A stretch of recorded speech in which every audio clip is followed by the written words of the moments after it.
오늘도 하나님의 위로와 은혜와 사랑이 예배하는 여러분들과 함께 하시길 주님의 이름으로 축복합니다. 우리 앞뒤 좌우에 계신 분들과 인사를 나눕시다. 참 잘 오셨습니다. 하나님은 당신을 사랑하십니다. 우리 한 번 더 고백합시다. 하나님은 절대로 당신을 포기하지 않습니다.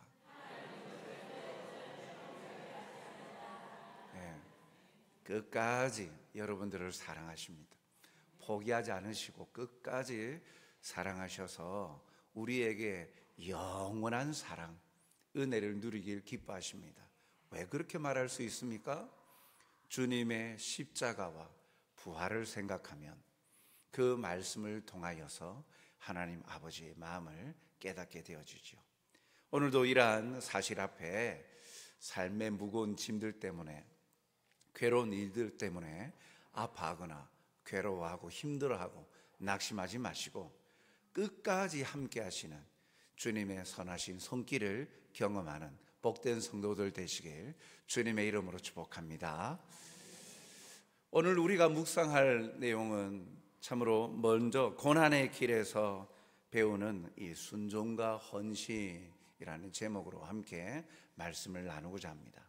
오늘은 종려주일입니다.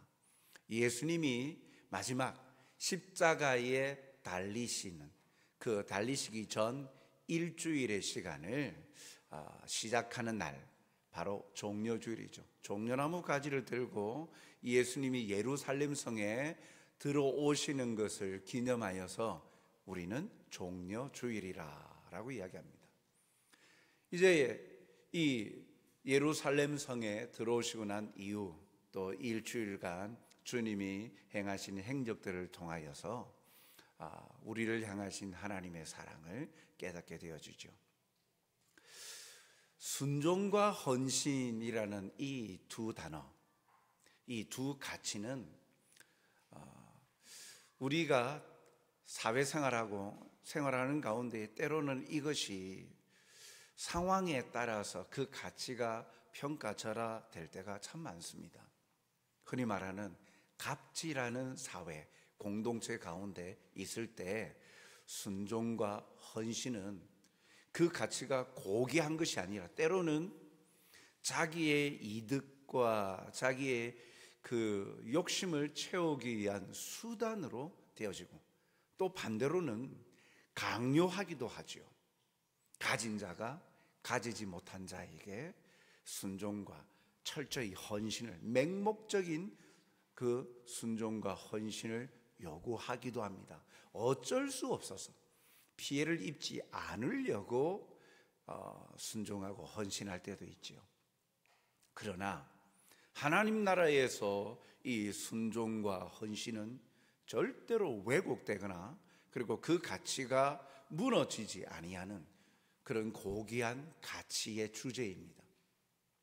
순종이 없이는 우리에게 있어서 구원의 은혜를 누릴 수가 없죠.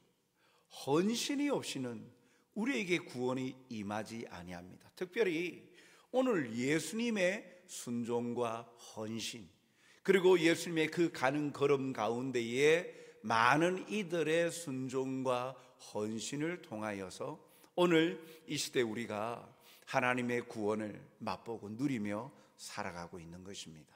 오늘 그 사실을 함께 같이 묵상해 보고자 합니다. 예수님은 먼저 예루살렘을 향하여 앞서서 가십니다. 오늘 본문 28절에 보니까 예수께서 이 말씀을 하시고 예루살렘을 향하여 앞서서 가시더라 라고 말씀하고 있습니다. 함께 예루살렘을 향하여 가는 그 무리들 가운데 예수님께서 앞장서서 가셨다라는 말씀입니다. 그런데 이게 무엇이 우리에게 던져주는 메시지가 있을까? 그런데 예수님은 하나님이십니다. 인간의 육신을 가지고 계시지만 예수님은 하나님이십니다. 하나님의 구원 계획을 아십니다. 예루살렘에 들어가서 그가 당하실 십자가의 고난과 죽음을 알고 계십니다. 예루살렘을 향하여 가는 길은요, 영광의 길이 아닙니다. 그 시간들은 굉장히 괴로움과 고통의 자리로 나가는 길입니다. 여러분, 사람들은 괴롭고 고통스럽고 힘들고 아픈 문제와 현실, 그 현실에 대해서 어떤 반응을 보입니까? 대다수는 피하고 싶은 거예요. 경험하지 아니하고 돌아서라도 그것을 피하고 싶은 게 연약한 우리 사람들의 반응이죠. 즐기는 자가 많지 않습니다. 이왕이면 그 고난의 자리, 힘듦의 자리를 피하고 싶은 거예요. 예수님도 하나님이시지만 참 인간 아니셨습니까? 인간이 가지는 번뇌와 걱정과 육신의 연약감 다 가지고 계신 분이십니다. 그런데 예수님께서 앞장서서 가셨다. 그 가는 길 들어가서 처음에는 많은 무리들이 호산나 다윗의 자손이여 영광 받으시옵소서 환호하고 무리들이 따르지만 어떻게 됩니까? 그렇게 환호하던 무리들이 나중에는 십자가에 못 박으라. 자기를 존대하는 환경의 자리로 나가는 것이 아니라 자기를 멸시하고 자기를 나락으로 떨어뜨리는, 미워하고 배척하는 자리로 나아가는데, 그럼에도 불구하고 예수님은 앞장서서 가십니다. 왜요? 이는 하나님의 구원 계획을 이루시고자 지체하지 않고 가신 것이죠. 이 점이 우리에게 큰 도전을 줍니다.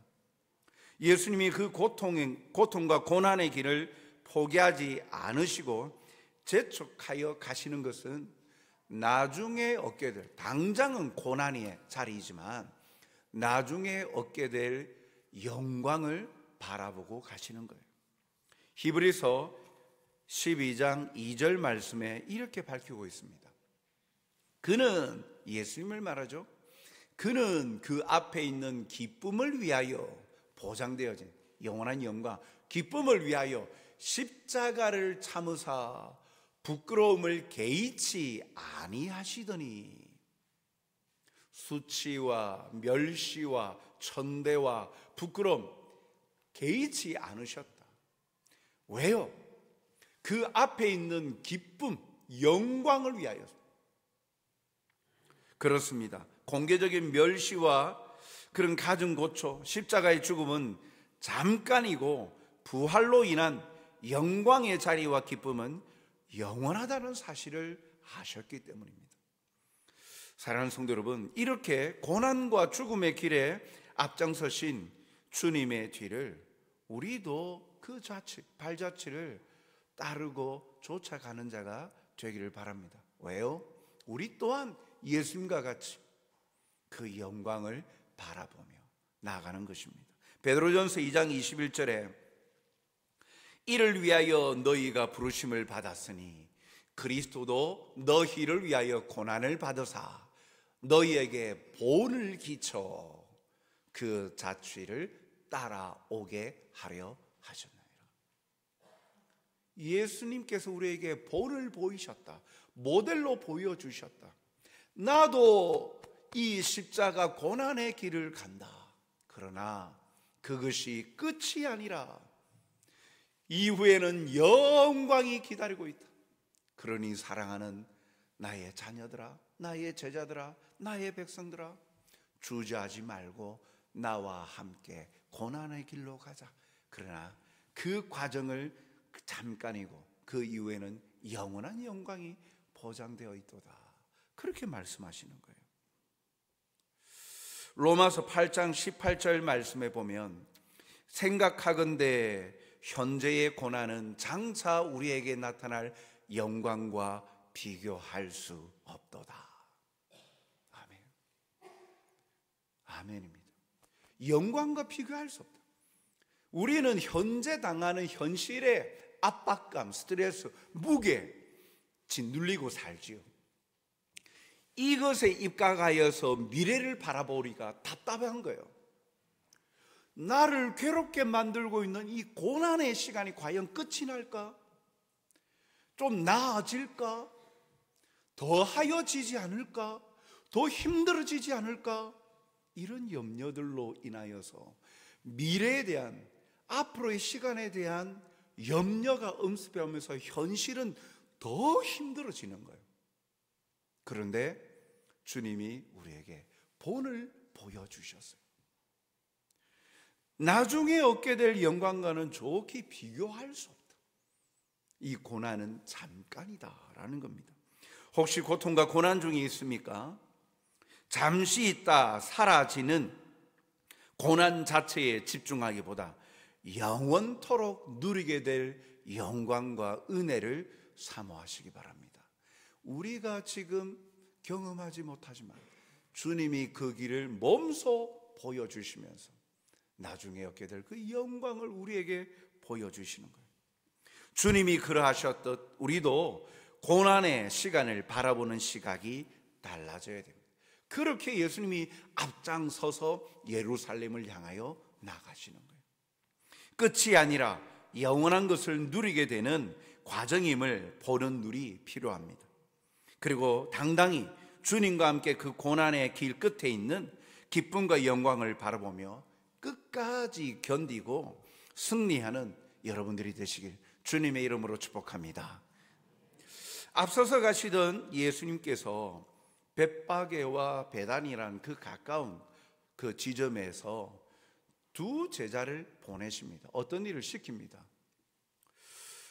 30절에 보니까 이르시되 너희는 맞은편 마을로 가라. 그리로 들어가면 아직 아무도 타보지 않은 나귀 새끼가 매여 있는 것을 보리니 풀어 끌고 오라. 아무도 타보지 않은 어린 나귀 새끼를 끌고 오라는 겁니다. 왜요? 그것을 타고 들어가시겠다는 거예요. 예루살렘 성에. 왜 예수님은 어린 나귀 새끼를 타고 들어가려고 하십니까? 그것은 스가랴 선지자의 예언을 이루시기 위함이었어요. 스가랴 9장 9절 말씀에 보면 예수님보다도 그 600여 년 전에 스가랴 선지자가 이렇게 예언하죠. 말씀을 전합니다. 시온에 따라 크게 기뻐할지어다. 예루살렘에 따라 즐거이 부를지어다. 보라, 내 왕이 내게 임하시나니 그는 공의로우시며 구원을 베푸시며 겸손하여서 나귀를 타시나니 나귀의 작은 곧 나귀 새끼니라. 아주 휘황찬란하고 화려하고 튼튼한 그런 왕이 탈 만한 아주 튼실한 그런 준말을 타고 들어오시는 게 아니라, 개선장군처럼 그렇게 들어오시는 게 아니라 초라하기 초라할 데 없는 어린 나귀 새끼를 타고 너희의 왕이 들어올 것이다. 그 예언이 오늘 예수님께서 이루시려고, 즉 예수님은 말씀대로 이루시는 삶을 사시고자 하나님의 말씀이 이루어지는 것을 몸소 보이시고자 어린 나귀 새끼를 타고 예루살렘 성으로 들어오신 것입니다.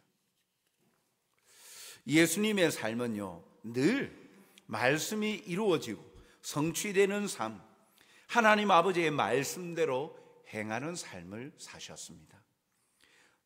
누가복음 18장 31절에 보면 예수께서 12 제자를 데리시고 이르시되 보라, 우리가 예루살렘으로 올라가노니 선지자들을 통하여 기록된 모든 것이 인자에게, 인자 자기 자신을 말하죠, 인자에게 응하니라.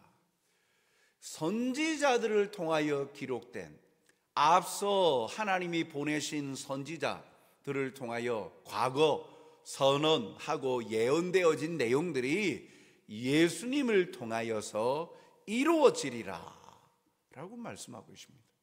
예수님은 자신의 삶을 이렇게 철저히 자기가 하고자 하는 일을 하신 분이 아니라 하나님의 약속하신 말씀대로 이루어지는 삶을 사셨어요. 요한복음 17장 4절에도 그가 예수님이 하나님께 기도하는 기도 내용에도 밝히고 있죠. 아버지께서 내게 하라고 주신 일을 내가 이루어 아버지를 이 세상에서 영화롭게 하였사오니. 자신의 양식은 아버지의 뜻을 이루고 따르는 것이다 라고 말씀하시고, 내게 주신 일을 이루어서 아버지 하나님께 영광 돌리는 삶을 살았습니다. 그렇게 예수님이 17장에 기도하고 계시는 거예요. 즉, 이 예수님의 삶은요, 구원을 위하여 행하시는 모든 하나님의 뜻대로 이루는 것이고, 그로 인해 아버지 하나님께 영광을 돌리는 삶을 살았던 것입니다. 사랑하는 성도 여러분, 십자가 고난의 길로 나아가는 주님의 삶이 말씀대로 이루어지는 삶을 사셨듯, 우리도 하나님의 뜻을 우리의 삶을 통해 이루어가는 순종의 삶을 살아갑시다. 우리는 영원을 사모하고 바라보며 사는 자임을 잊지 말아야 합니다. 요한복음 6장 27절에 보면, 썩을 양식을 위하여 일하지 말고 영생하도록 있는 양식을 위하여 하라. 우리는 이 땅의 삶을 위해서만 살아가는 자가 아니에요. 우리에게는 영원한 삶, 영생, 천국이 보장되어져 있어요. 그것을 영원한 양식을 위하여 살아가는 삶은 하나님의 말씀이 우리의 삶의 중심이 되고 표대가 되고 기준이 되어서 말씀대로 순종하며 그 뜻을 이루어가는 삶을 사는 것, 그것이 영원한 양식을 위하여 행하는 삶이에요. 주님의 기쁨을 위하여 살아가는 저와 여러분이 되시길 주님의 이름으로 축복합니다. 이 예수님의 명령을 받은 두 제자는 어떻게 합니까? 여기에서 이들의 순종을 봅니다. 그 첫 번째 순종은 갑니다. 누가복음 19장 32절, 보내심을 받은 자들이 가서, 그 말씀하신 대로 만나요. 가서. 우선 그들은요, 예수님이 말씀하신 대로 갔습니다. 맞은편 마을로 가라 그래요. 그리고 32절에 있는 그 말씀하신 대로 만납니다. 예수님이 말씀하신 대로 나귀 새끼가 매여 있는 것을 보았다는 말입니다. 예수님이 하신 말씀은요, 이성적으로 생각해 보면 합당한 말이 될 수 있을까요? 되지 못할까요? 아직 경험하지 아니한, 일어나지 아니한, 그러나 어찌 보면, 이성적으로 보면 상식적이지 않은 그런 명령을 하시는 거예요. 가서 보거든 끌고 오라. 누가 뭐라 하거든 주가 쓰시겠다 해라. 뭐 한편으로는 미리 연락해 놓으셨구나 라고 생각하고 갈 수 있을지 모르나, 그러나 이들이 행한 것을 보면 주님을 신뢰하기에 순종한 모습을 볼 수 있어요. 그들이 행한 두 번째 순종은요, 나귀 새끼가 매여 있는 것을 본 두 제자는 이번에도 주님이 말씀하신 대로 끌고 오랍니다. 갔습니다. 있습니다. 그래서 보고 풀어서 끌고 오려고 합니다. 그런데 누가복음 19장 33절 34절에 보니까 나귀 새끼를 풀 때에 그 임자들이 이르되 어찌하여 나귀 새끼를 푸느냐 대답하되 주께서 쓰시겠다. 예수님이 제자들에게 가르쳐 주신 방법, 하신 말씀 아닙니까? 누가 물어보거든 주가 쓰시겠다 하라. 그대로 제자들이, 임자들이 어찌하여서 그 나귀 새끼를 푸느냐 하니까 주가 쓰시겠다 라고 대답을 합니다. 제자들의 순종은 매우 특별합니다. 예수님의 말씀을 받았을 때 맞은편 마을로 가면 아무도 타보지 않은 나귀 새끼가 과연 있을까? 그거 어떻게 알고 계실까? 물어볼 수도 있었죠. 본문에는 제자들이 예수님에게 이 사복음서에 보면 예수님에 관해서 물었다라는 내용이 없습니다. 아니, 예수님, 남의 나귀 새끼를 무작정 끌고 오라느니요, 그건 도둑질 하는 거 아닙니까? 누가 아시는 분입니까? 미리 약속하셨습니까? 그렇게 말할 수도 있었을 것입니다. 그러나 그들은 정말 예수님이 말씀하신 그대로 묻지 아니하고 순종했습니다. 어떻게 그렇게 순종할 수 있습니까? 그건 주님과 주님의 말씀을 철저히 신뢰했기 때문에 순종한 거죠. 조금이라도 의심한다면 묻거나 자기 생각을 말하죠. 그런데 예수님을 온전히 믿고 신뢰하였기에 어떤 말씀을 하여도 그 제자들은 따랐고, 그 상황에 직면했을 때 주님이 하신 말씀을 그대로 이야기하는 거예요. 주가 쓰시겠다. 우리도 주님의 말씀에 전적으로 순종할 수 있기를 바랍니다. 지금 당장 이해가 되지 않아도, 지금 당장에는 그 말씀에 순종하면 손해보는 것 같아도 주님과 그분의 말씀을 신뢰하고 그 말씀에 전적으로 순종할 때 주께서 약속하신 대로 베푸시는 은혜가 임하는 거예요. 이것이 신앙생활하는 맛이요, 기쁨이요, 즐거움인 거예요. 순종해보지 않고서는, 온전히 순종해보지 않고서는 경험하지 못하는 은혜가 바로 이것입니다. 그런데 우리는 때때로 우리 생각과 우리의 가치관을 가지고 이건 아닌 것 같아요. 그러면 이거대로 하면 당장 내가 피해를 입는데요, 손해를 입는데요, 바보같이 이런 일을 제가 왜 당해야 되는데요? 제 생각에는 마치 나만 장군이 선지자가 강에 가서 씻으라, 7번 씻으라 하니까 내 생각에는 자기 생각을 주장하잖아요. 그러나 은혜를 입어서 주위의 그 자기의 부하를 통해서, 그래서 권유에 따라서 순종했을 때 아이 피부와 같은 그 나병 걸렸던 그가 나음을 입었잖아요. 순종하기 전에는 모릅니다. 순종해야 하나님의 그 약속하신 말씀의 은혜를 누릴 수 있는 거예요. 제자들이 순종하니까 그대로 이루어지는 거예요. 주께서 쓰시겠다 하니까 어떻게 되어집니까? 이들의 아름다운 헌신이 나옵니다. 그 나귀 새끼 임자들의 허락이 있습니다. 동일한 사건을 다루고 있는 마가복음 11장 6절을 보면 제자들이 예수께서 이르신 대로 말한대, 주가 쓰시겠다 말한대 이후에 어떻게 됩니까? 이에 허락하는지라.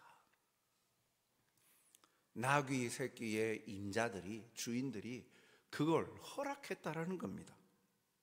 더 이상 묻지도 않고 주께서 쓰시겠다는 말에 허락했다는 것이죠. 노쇠한 나귀도 아닙니다. 아직 아무도 타지 않은 나귀 새끼입니다. 무엇을 말합니까? 앞으로 상품 가치가 높아요. 자기에게 이윤을 안겨줄 수 있는 재산이에요. 그런데 그것을 아무 말도 묻지 아니하고 이에 허락한지라. 아낌없이 내어줍니다. 헌신하는 거예요. 파는 것도 아니고 거저 줍니다. 이는 주님에 대한 권위를 인정한 것이죠. 주께서 보내신 제자들의 행동도 주님과 동일시 여겨서 허락한 것입니다. 성령께서 그들의 마음을 움직이심도 있지요. 주님이 쓰시면 된다는 것이지요. 참 귀한 헌신입니다. 내가 피해를 입을지라도 주님이 쓰시겠다면 그렇게 하세요. 아낌없이 내어주는 헌신. 주의 고난의 길을 가심에 그 예언 성취를 위해서 사용되어졌는데 이들의 이름도 기록이 안 돼 있어요. 나귀의 임자들 이름도 없어요. 그런데도 자기 이름이 나는 것도 아니에요. 그럼에도 그들은 헌신하였어요. 하나님은 그 값을 반드시 치르셨을 거예요. 성경에는 기록되고 있지 않지만 하나님은, 우리가 알고 있는 하나님은요, 가장 좋은 것으로 베푸시고 주시는 분 아닙니까? 너만 손해보아라, 하나님이 그러셨을까요? 아닙니다. 하나님께서 그 귀한 헌신을 여러 가지로 갚아주셨을 겁니다. 하나님은 공짜가 없으시니까. 주를 위해 희생하고 헌신하면은 반드시 보상이 있음을 믿고, 우리가 주를 위해서라면, 주님의 뜻을 위해서라면 우리의 가지고 있는 것들을 헌신하는 일에 주저하지 아니하는 신실한 하나님의 사람들이 되시길 주님의 이름으로 축복합니다. 여기에 한 가지 더 헌신하는 것이 나옵니다. 바로 제자들의 작은 헌신입니다. 누가복음 19장 35절을 보면 그것을 예수께로 끌고 와서 자기들의 겉옷을 나귀 새끼 위에 걸쳐놓고 예수를 태우니 라고 말합니다. 그리고 36절을 보면 가실 때에 그들이 자기의 겉옷을 길에 펴더라. 가진 것 없는 제자들에게 예수님과 3년간 공생의 사역을 하면서 같이 여행 아닌 여행, 노숙하면서 그 갈릴리 지역과 유대 그 지역을 옮겨 다녔던 제자들 아닙니까? 그들에게 있어서 이렇게 순례하고 여행하는 그들에게 겉옷은요, 굉장히 중요한 자산입니다. 추위를 막을 수 있고 또 그 여러 가지 기후로부터 자기를 보호할 수 있는 장치가 되는 거예요. 그런데 그 겉옷을 나귀 새끼 그 위에 깔았다. 주님을 위해서죠. 길바닥에 깔았다. 마치 레드카펫처럼 왕이 존귀한 자가 그 길을 올 때 그에 대해서 예를 다하는 것 같이 제자들이 자기에 있어서 가장 소중한 것이었던 겉옷을 바닥에 깔았다는 거예요. 그 위를 예수님이 지나가게 하십니다. 그리고 이것은 나중에 보면 제자들의 무리들이 호산나, 오늘 본문에도 보면 하늘에는 영광이요, 가장 높은 곳에 영광이요, 하늘에는 평화라 라고 외치며 찬송을 합니다. 그들의 헌신이 참 귀해 보입니다. 주님의 뒤를 따르던 제자들에게 이 가진 것 없는, 보잘것 없지만 그러나 자기에게 가장 귀한 것을 내어드리던 것이죠. 십자가 죽음을 위해 예루살렘으로 가시는 그 주님의 섬김의 발걸음을 아름답게 만드는 헌신이었습니다.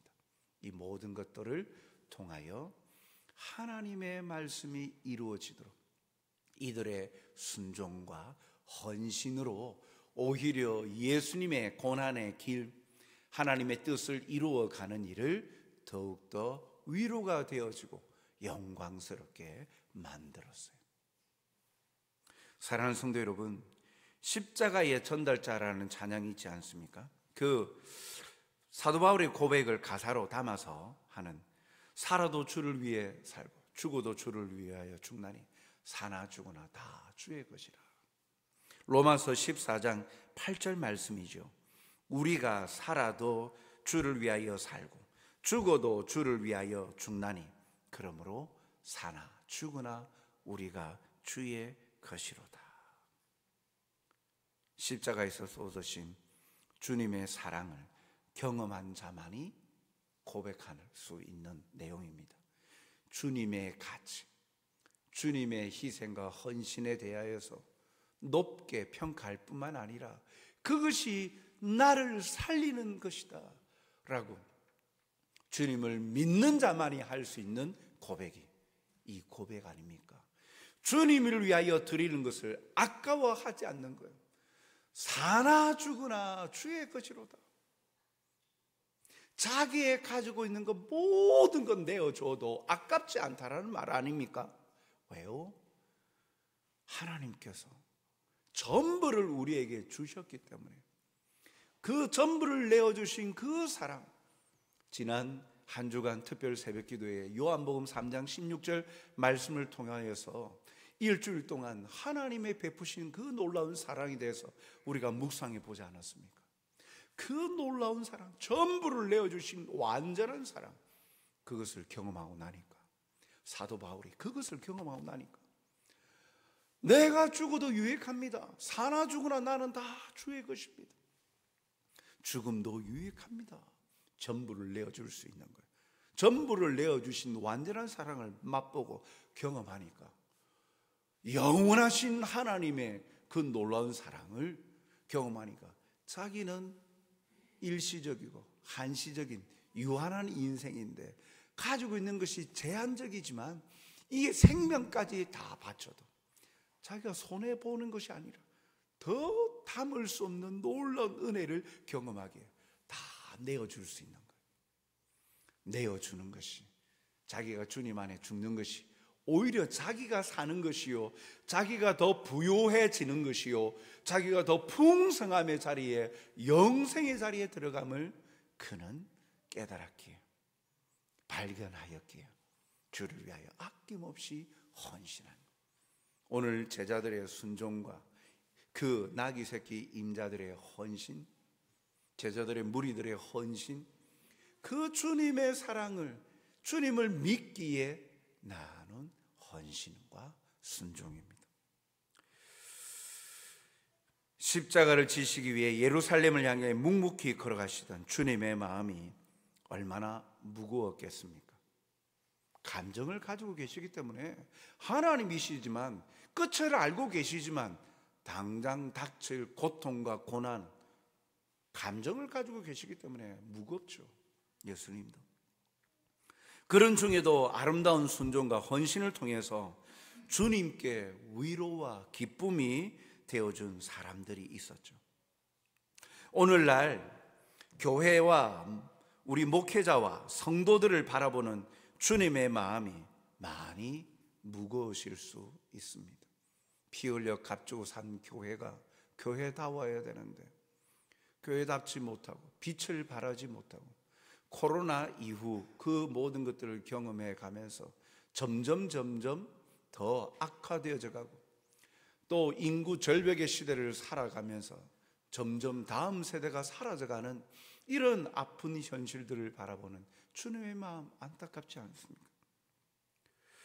우리도 본문에 나오는 두 제자와 나귀 새끼 임자들처럼 그러한 무거운 마음, 안타까워하는 주님의 마음에 아름다운 순종과 헌신으로 주님의 고난의 길에 동참하며 또 위로가 되어지는 사람들로 살아보시면 어떻습니까? 오늘도 우리의 작은 헌신이 주님의 기쁨이 되어지고 주님의 마음의 즐거움과 또한 감사가 있게 만든다는 사실, 오히려 우리가 더 풍요로워진다는 사실을 깨달아 오늘도 주님의 고난을 묵상하면서 우리 함께 주님을 향하여 아낌없이 내어주며 헌신하는 일에, 순종하는 일에 한마음이 되어서 주님께 영광 돌려드리는 저와 여러분이 되시길 주님의 이름으로 축복합니다. 사랑과 자비가 풍성하신 아버지 하나님, 오늘도 우리의 구원을 위하여 멸망당하지 않도록 우리를 구원코자 이 땅에 오시고 십자가의 길을 걸어가신 주님을 생각할 때에 감사할 수밖에 없습니다. 내가 뭐라고, 우리가 뭐라고 받을 자격 없음에도 우리를 선택하셔서 믿음을 선물로 주시고 성령을 선물로 주시어서 이 모든 것에 시인하고 고백하여 하나님의 자녀 삼아주시고 영생을 허락하여 주셨습니다. 주님의 고난의 길에 함께 동참하는 자가 되어서 오히려 또 우리가 낮아지는 자리, 주님의 뜻을 이루어 감으로 우리가 낮아진다 할지라도 우리를 높여주시고 또 채워주시고 영광의 자리에 이르게 하여 주심을 믿기에 주님의 길을 따르는 순종의 길을 걸어가는 신실한 하나님의 삶을, 하나님의 백성의 삶을 살게 하여 주시옵소서. 그리하여 우리의 말과 행동 속에 주님께 영광이 되게 하여 주시옵소서. 감사하오며 예수님 이름으로 기도하옵나이다. 아멘.